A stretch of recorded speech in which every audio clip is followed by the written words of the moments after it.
Hi guys. කවුරුම හරි මැරුණ කෙනෙක්ගේ මූණක් පාවිච්චි කරලා iPhone එකක් unlock කරන්න හැදුවොත් ඒක කරන්න බැරි වෙන්න ප්‍රධාන හේතු දෙකක් තියෙනවා කියලා කිව්වොත් ඔයාලා විශ්වාස කරනවද? පළවෙනි එක තමයි attention awareness. ඒ කියන්නේ අවධානය check කරන technology එක.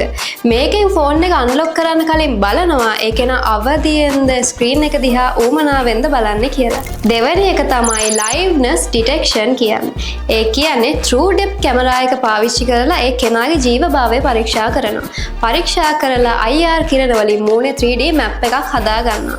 මේ නිසා ඒ ෆෝන් එක අයිති ඕනගේ ෆොටෝස් වීඩියෝස් පාවිච්චි කරලා Face ID එක හරහා ෆෝන් එක අන්ලොක් කරගන්න හැකියාවක් නැහැ. මෙන්න මේ කියපු හේතුන් දෙක නිසා ජීවයක් නැති මැරුණ කෙනෙක්ගේ මූණක් පාවිච්චි කරලා iPhone එකක් කවදාවත් අන්ලොක් කරගන්න බෑ.